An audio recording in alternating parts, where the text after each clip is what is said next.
Hi అండి, welcome to Padmaja's kitchen. ఈరోజు నేను పాల జంతికలు ఎలా చేసుకోవాలో చేసి చూపిస్తాను. ఇది కేజీ బియ్యం పిండి. కేజీ బియ్యంలో ఒక గిద్ద మినప్పప్పు, ఒక గిద్ద పచ్చెనగపప్పు, ఒక గిద్ద సాయిపప్పు, ఒక గిద్ద సగ్గుబియ్యం వేసి మరబట్టించాను. మినపప్పు మాత్రం కొంచెం దోరగా వేయించి మరబట్టించాను. దీంట్లోనే వాము కూడా వేసేసి మరబట్టించాను. వాము మరబట్టిస్తేనే బాగుంటుంది, విడిగా వేస్తే గిద్దలకి అంటుకొని వేసేటప్పుడు కూడా ఇబ్బందిగా ఉంటుంది. అందుకని చెప్పి వేసాను. ఇదిగోండి, వేడి నీళ్ళు కాగబెట్టి పెట్టుకున్నాను. దీంట్లో 2 స్పూన్లు కల్లుప్పు వేసేసుకొని దాంట్లో వేస్తే అది కరుగుతూ ఉంటుంది. అది పక్కన పెట్టి వేసేసుకొని దీంట్లోకి కారము అవి వేసేసుకొని కలుపుకోవాలి. ఇదిగోండి, కారం ఒక 2 స్పూన్స్ వేసుకొని, చిన్న స్పూనే అది, ఒక 2 స్పూన్స్ కారం వేసేసుకొని పాలు కాగబెట్టి పెట్టుకున్నాను, ఒక పావు లీటరు. ఎంత సరిపడితే అంత, దానికి సరిపడినంత పోసేసుకొని కలుపుకోవటమే. పాల జంతికలు చాలా టేస్ట్గా ఉంటాయి. కాగబెట్టి పక్కన పెట్టుకున్నాను ముందే. అవి కాగిన పాలే. ఆ పాలు పోసేసుకొని కొంచెం కలుపుకొని, కొంచెం ఒక వెన్నపూస కూడా వేసుకొని, నేనైతే ఒక చిన్న కప్పు వేసాను.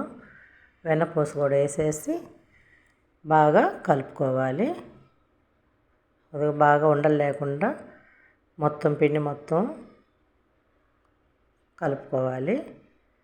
ఇది కలిపేసేసుకొని నీళ్ళల్లో ఉప్పేసి పెట్టేసాం కదా, ఇప్పుడు ఆ నీళ్ళు పోసేసి మొత్తం ఉండలు లేకుండా బాగా సాఫ్ట్గా కలిపి పెట్టేసుకోవటమే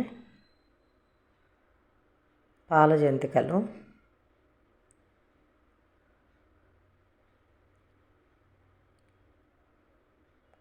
కొంచెం కలుపుకోవటమే, లేకపోతే తర్వాత అంతా ఈజీగానే ఉంటుంది.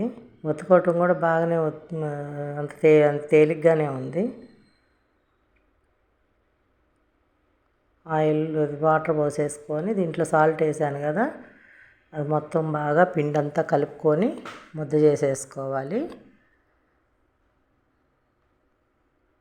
ఇదిగోండి, పిండి మొత్తం బాగా కలిపేసేసాను.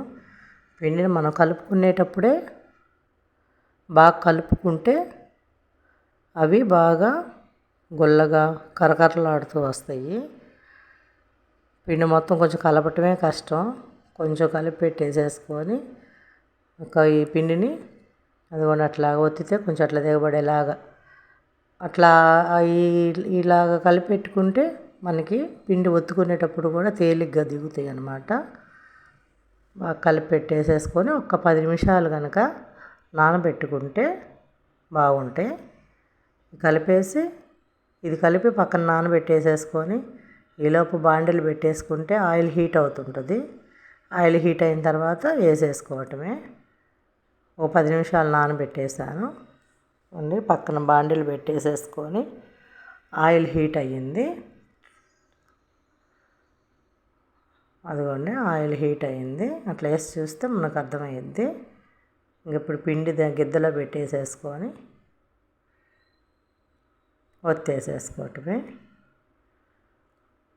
ఆయిల్ హీట్ అయ్యేటప్పుడు మాత్రం హై ఫ్లేమ్ మీద పెట్టేసుకొని బాగా ఆయిల్ హీట్ చేయండి. ఇవి వేసేటప్పుడు మాత్రం, జంతికలు వేసేటప్పుడు మాత్రం కొంచెం మీడియం ఫ్లేమ్లో పెట్టుకోండి. బాగా అదంతా ఉడుకుతుంది, లేదా లోపల మెత్తగా అట్లా ఉంటాయి. హై ఫ్లేమ్ మీద కొంచెం మీడియం ఫ్లేమ్ మీద పెట్టేసేసుకొని కొంచెం నిదానంగా వేయించుకుంటే బాగా లోపల కూడా అంతా ఉడికి కరకరలాడుతా గుల్లగా పాల జంతికలు వస్తాయి. చాలా బాగుంటాయి. ఇట్లా ఒకసారి ట్రై చేసి చూడండి మీరు కూడా. ఇవ్వండి, ఒక సైడ్ కొంచెం కాగింది, అదంతా మళ్ళీ ఒకసారి తెరదిప్పేసేసుకొని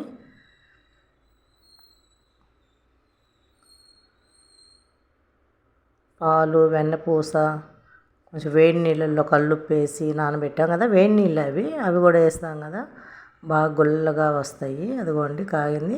ఒక వైపుకి తిరగేసేసాను. ఈ వైపు కూడా బాగా కాగనిచ్చి తీసుకోవటమే.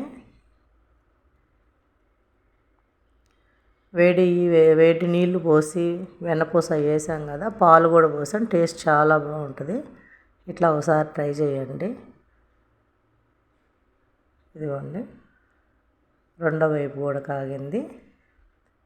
మన పాల జంతికలు రెడీ అవుతున్నాయి. అయ్యండి చాలా బాగుంటుంది. ఒకసారి మీరు ఇట్లా ట్రై చేసి చూడండి.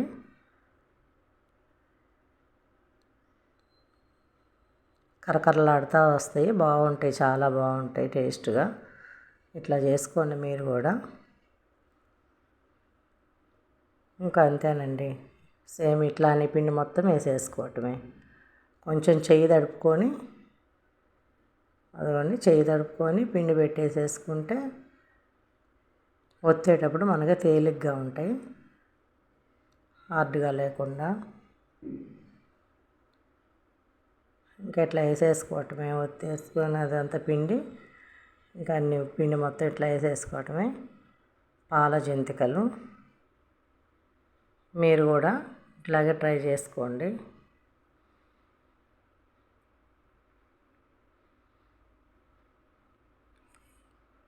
బాయ్.